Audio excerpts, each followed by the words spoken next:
this is Randy Stone. I cover the Nightbeat for the Chicago Star. Stories start in many different ways. And sometimes when you pick up the threads of a yarn and start putting them together, you find you've woven yourself a shroud. Nightbeat, starring Frank Lovejoy as Randy Stone.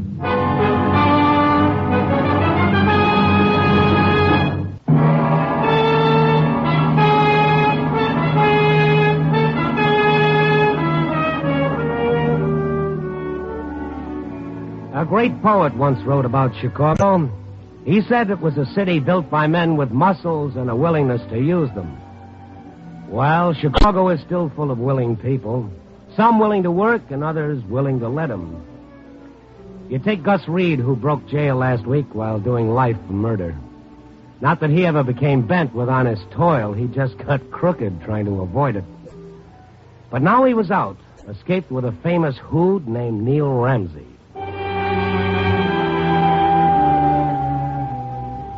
When I dropped into the precinct station to see if there were any late developments, the boys told me there might be some later on. So I stepped out for a cup of coffee and a sandwich at Harpoon Louie's, a few blocks down the avenue. Oh, hello, Mr. Stone. Been several nights since I've seen you. Working hard? Well, I've been on the jump. What's good tonight? Got a fresh baked ham that's quite tasty. That's a deal. On white or rye?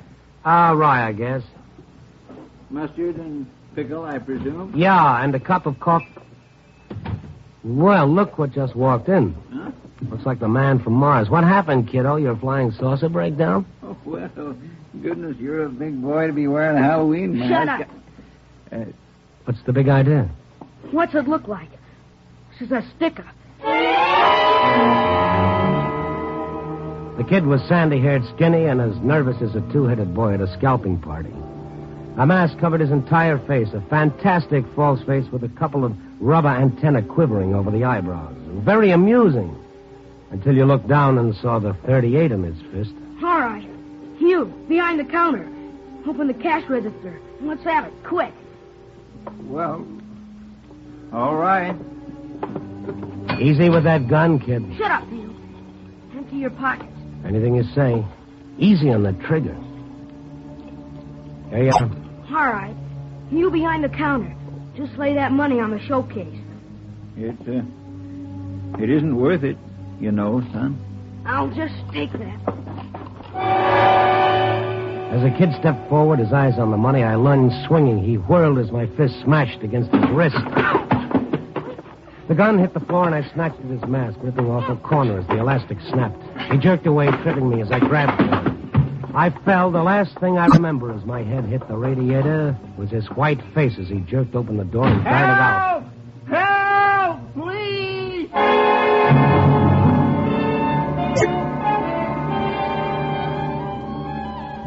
When I came to, I was lying on the floor with the delicatessen owner and a couple of cops standing over me.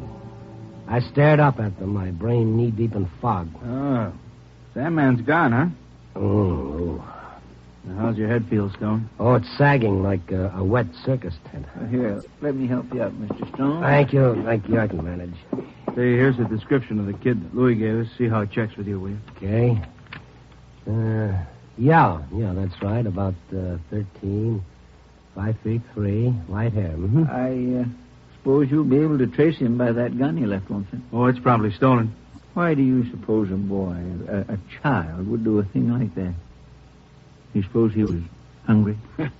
Those little rats are just born mean, I know. But all this juvenile delinquency we've been having lately, can't something be done? The only answer is treat them rough.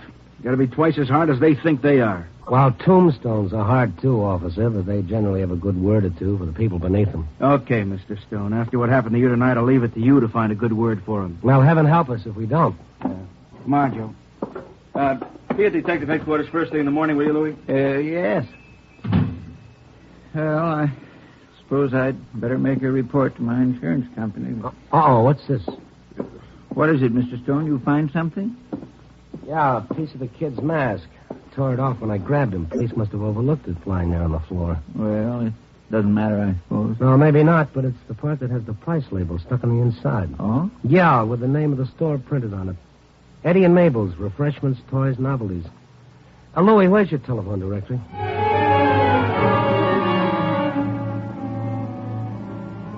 The address turned out to be down in the low-rent district. I hopped a taxi, and in a matter of minutes, I was standing in front of Eddie and Mabel's, staring at the toys littering the dusty showcase. Among them lay a few tired-looking masks, each one identical with the one the kid had worn. I went in. Yeah? Something I can do for you? I was just noticing those masks in your window. Have you sold any recently? Masks? Who sells masks this time of year? Why? Well, I just The wondered. drummer comes in and sells my husband masks. Can you imagine? In April, my husband buys masks for Halloween. Well... A hat he's got on him. 2 months we have these masks in stock, and how many do you think we sell? One. One single mask. A businessman, he calls himself. Just when did you sell that one mask? Well, it so happens just this morning. To a 13-year-old boy who needs it like I need a hole in the head. Who is he? His poor mother slaves all day long in a laundry, and he spends money on junk like that. Does it pay to have children, I ask you? What's his name? Reed, Jimmy Reed. I feel sorry for his mother. Such a bum that kid is. But with that kind of a father, what can you expect? Oh, wait just a minute. Did you say Reed? Who is his father? Gus Reed, the gangster who breaks out of prison. It's in all the papers. Oh, yeah. I see. How is it that you know the boy and his mother so well? Why shouldn't I? They live in the apartment house on the corner. Why? Oh, thank you. Good night.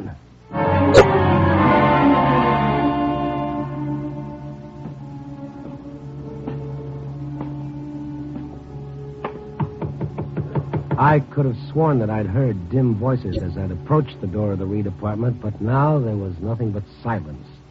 The silence of an enemy holding his breath. Who is it? Did Jimmy Reed live here? What's he done now? Are you Mrs. Reed? Yeah. Are you from the police? Oh, no, but I'd like to see him for his own good. Well, he's not here now. If he'll come back tomorrow, Look, lady, if I go now, I'll be back with a cop. Let him in. If it's so important.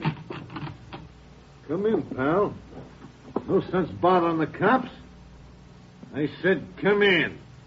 And keep those mitts lifted high.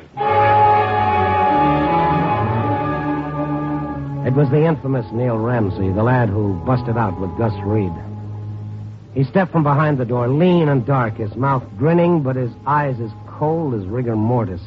Eyes I'd seen staring from many an FBI poster and Rogues Gallery album. And behind him, the heavier, red-eyed Gus. Well, what are you waiting for? Come on in. Okay, Gus, I'll go along with the crowd. Those guns you've got look like a big crowd to me.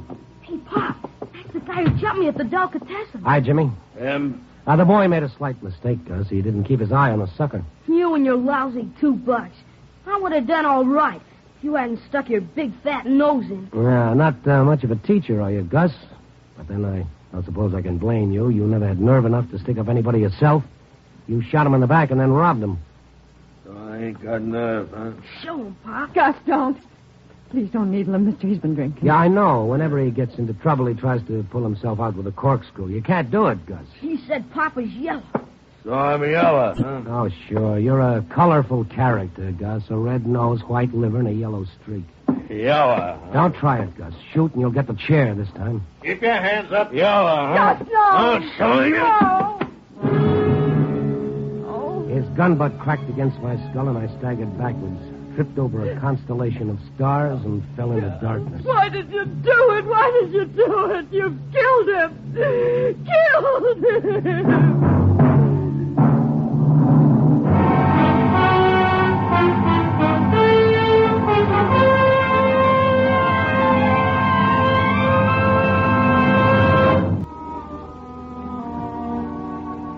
When I found myself the prisoner of a couple of fugitive killers, I should have played it dumb instead of giving out with a smart talk.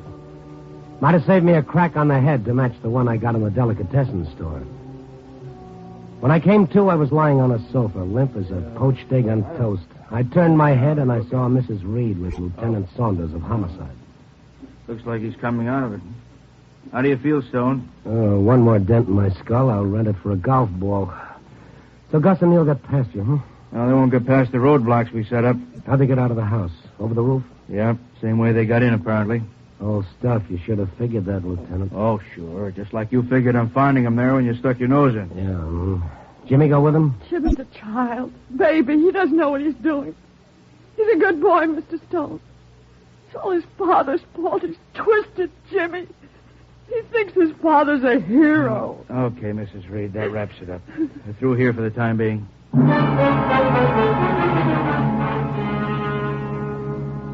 After Lieutenant Saunders and his men left, I tried to get the answers to some questions I'd missed. For instance, why had Gus and Neil come here? What did they want? Food, liquor, money. They took everything I had. Have any idea where they might be heading? I only wish I knew.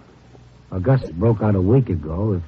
If this is the first time he's been here, there's a chance he's been laying low in a hideout, probably just outside of Chicago. I don't know. Mrs. Reed, do you think Jimmy's known about the hideout? Has his father been in touch with him this past week? I don't know. He's been acting so strange. Mm-hmm. You think Gus could have contacted him before he broke out? Or that Jimmy might have known in advance? Well, how could he? Did he see his father in prison lately? No, not lately. Uh-huh. Gus write him very often? No, not nearly as much as Jimmy wrote him. He kept his father's letters? Oh, of course.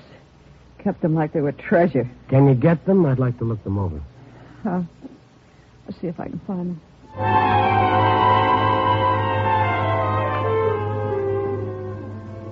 I studied the half dozen or so letters that Mrs. Reed brought me and found nothing. They were uniformly dull, stupid, and apparently without significance. That is, all except the last one. Jimmy got it a couple of weeks ago.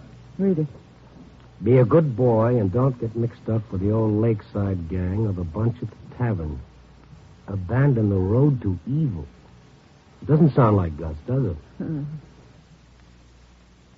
Trying to get in good with the prison censor, that's why.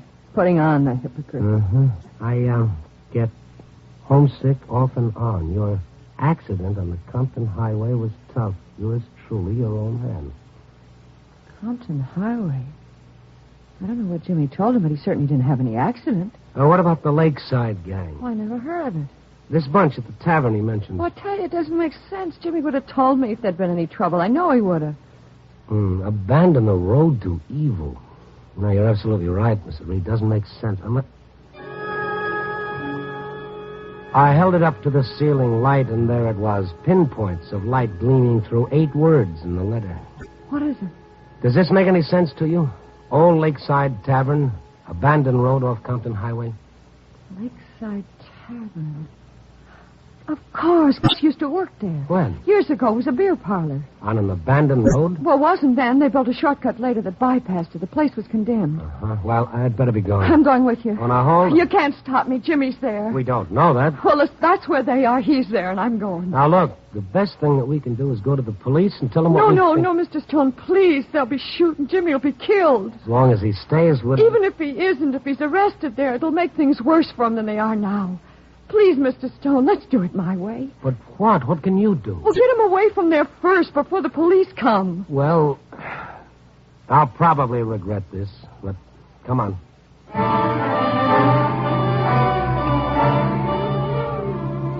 We took a taxi to the garage where I picked up my car, and we headed out past Lincoln Park, turning southeast for the highway.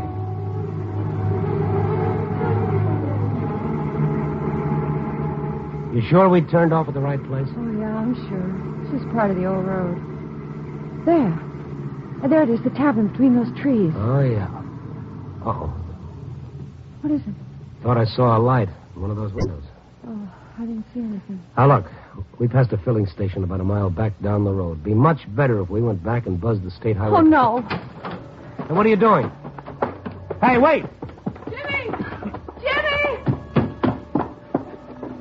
Look, you want to get us killed? There's nobody here. All right, let's get back to the car and get out of here. Wait. What are you doing? I'd like to take a look inside. Why? Well, they may have been here and gone. Please wait. We might come on a clue. Everything comes to him who waits, including a hearse. It's unlocked. Now, let's get a match going. Okay, let's go in and watch out for snakes. Don't you ever knock? Well, I was afraid we'd find a snake in here.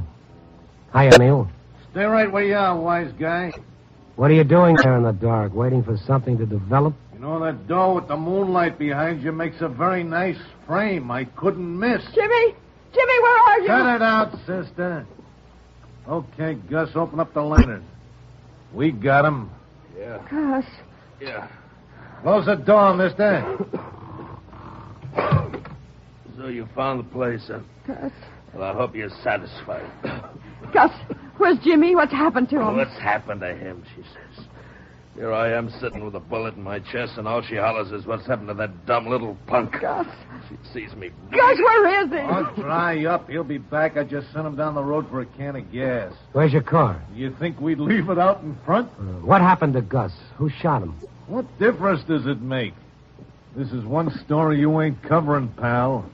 There ain't no kibitzes tonight. You dealt yourself in, and your cards don't look good, pal.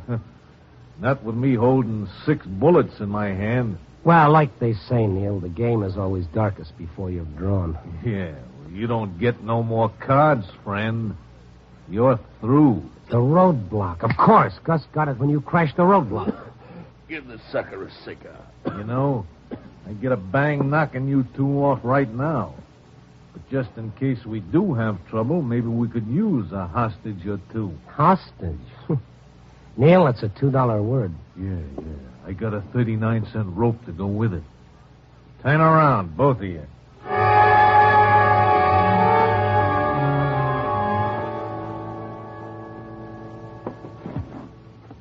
Well, I guess that'll hold you for a while. Keep him covered, Gus. As soon as the kid gets back, he can come upstairs and stand watch at the window while I come down and take over. Give you a chance to sleep. Yeah. And if they try anything, let them have it. I can handle it. Go on. Gus, I don't care what you do to me, but your son, your own flesh and blood. Shut up. Gus, please. Got that always. Listen, Gus. All this time I've been saving, hoping to have enough to send him to college someday, and then you come back. College.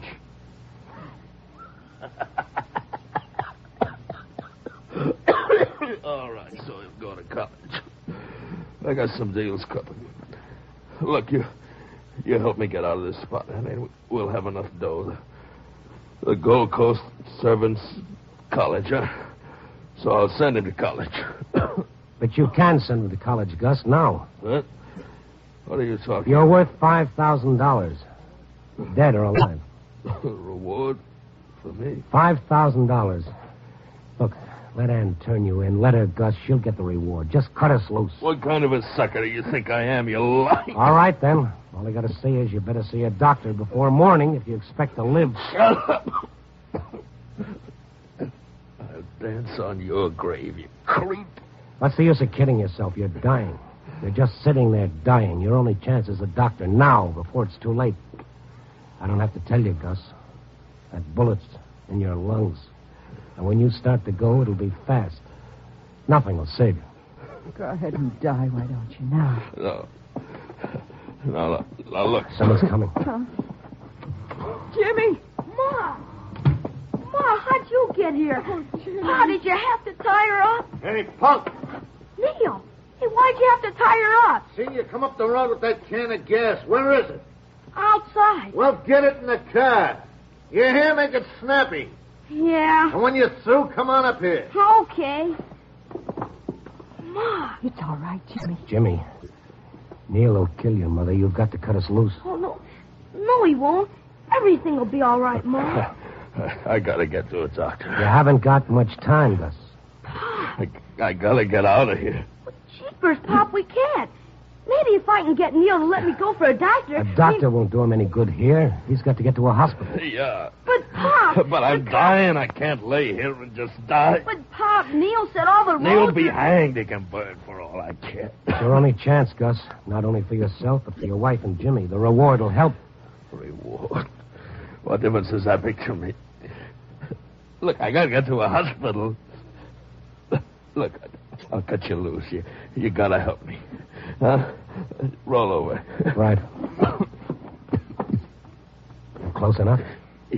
Yeah. Make a sound, you little rat, and I'll blast you. Gus, he won't. There. Now your hands are loose. Give me that gun and the knife. Okay, Mrs. Reed. Oh. And now your ankles. Oh. There you are. Okay. Just stand right where you are.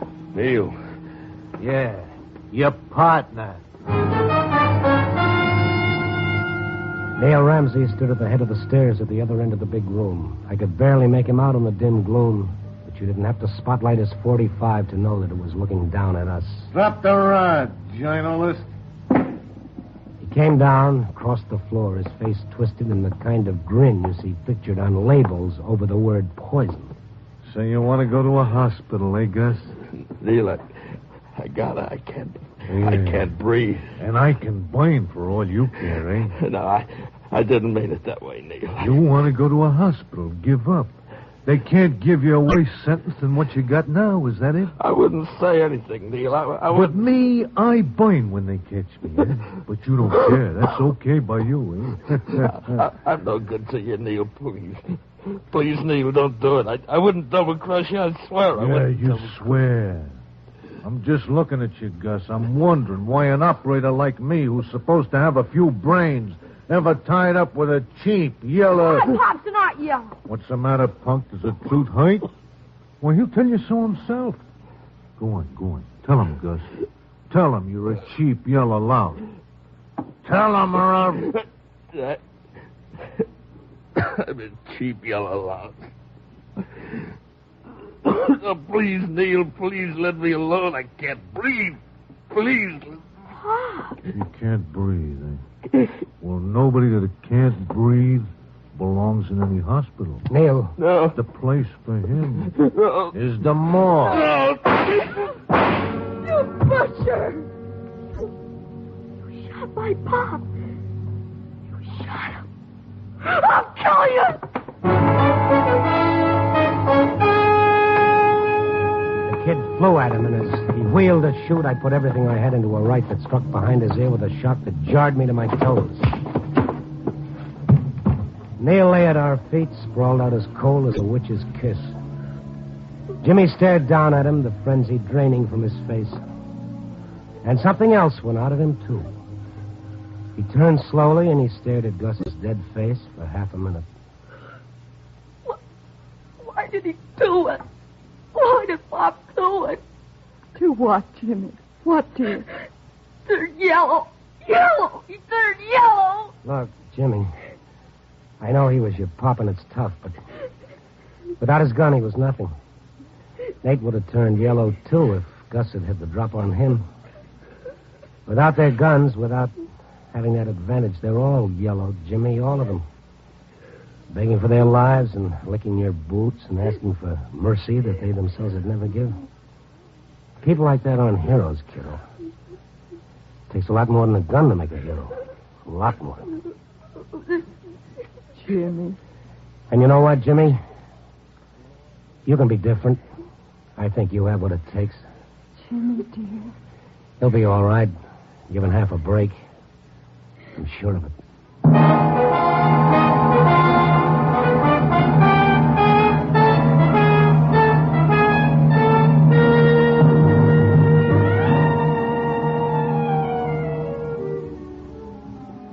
4 a.m., the morning still dark with leftover night.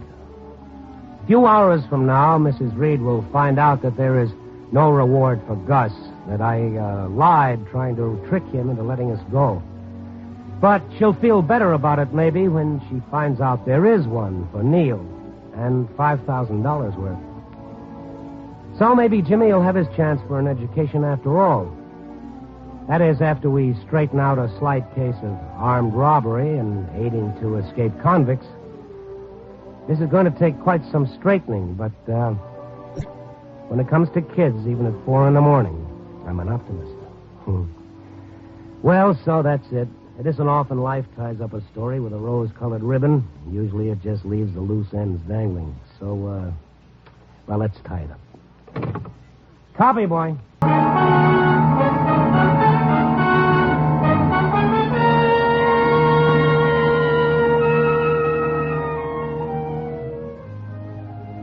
Nightbeat, starring Frank Lovejoy, is produced and directed by Warren Lewis and edited by Larry Marcus. Tonight's story was written by Irvin Ashkenazi and John Robinson, with music by Frank Worth. The part of Gus was played by Bill Conrad. Bea Benaderet was Anne. Others in tonight's cast were Jack Crucian, Sheldon Leonard, Jeff Silver, and Parley Bear.